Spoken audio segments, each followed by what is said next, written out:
Hey guys, যদিহে পোনপ্ৰথমবাৰৰ বাবে আমাৰ চেনেলটো চাই আছে, প্লিজ চেনেলটো সাবস্ক্ৰাইব কৰি কাষতে থকা বেল আইকনটো প্ৰেছ কৰি অল কৰি দিবলৈ নাপাহৰিব।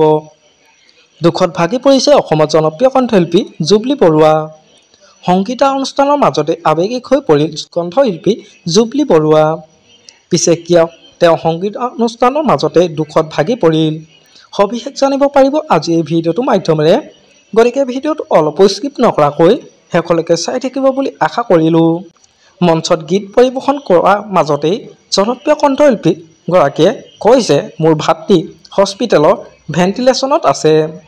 যি সময়ত মই হস্পিটেলত থাকিব লাগিছিল সেই সময়ত মই ৰাইজৰ লগত আছোঁ। সংগীতানুষ্ঠানৰ মাজতে আৱেগিক হৈ পৰিল কণ্ঠশিল্পী গৰাকী। সঁচাই বহুত দুখ লগা খবৰ।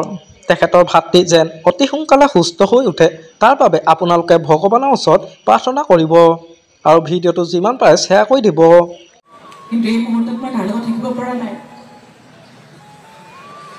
ৰাইজক কথা দিছো যে আহিব লাগিব, আহিছো ইয়াতে গীত পৰিৱেশন কৰিব লাগিব। আমি অনুষ্ঠান কৰিম, আপোনালোকে চিন্তা নকৰিব, ভালকে কৰিব চেষ্টা কৰিম।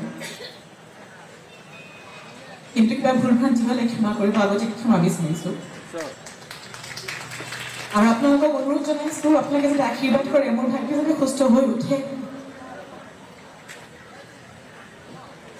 ৰাইজে নখ জোকাৰিলে বোলে নহব, গতিকে আপোনালোকে আশীৰ্বাদ কৰিব বুলি আশা কৰিছো। মোৰ ভাইটি যাতে সুস্থ হৈ উঠে তাৰে কামনা কৰিছো। আজি আমাৰ অনুষ্ঠানত আপোনাক সকলোৰে সহায় সহযোগিতা কামনা কৰিলো আৰু মই পুৰা সম্পূৰ্ণভাৱে চেষ্টা কৰিম যাতে আমি শুদ্ধকে আপোনালোকক সুন্দৰকে গীত শুনাব পাৰোঁ। আজি অনুষ্ঠানটি যাতে আপোনালোকৰ লগত একেলগে আমি সুন্দৰকে সন্ধিয়াটি কটাব পাৰোঁ, এই ৰাতিটো কটাব পাৰোঁ তাৰে কামনা কৰিছোঁ। বম্বেত হস্পিটেলত ভেণ্টিলেশ্যনত আছে, কিন্তু এই মুহূৰ্তত মই তাৰ লগত থাকিব পৰা নাই।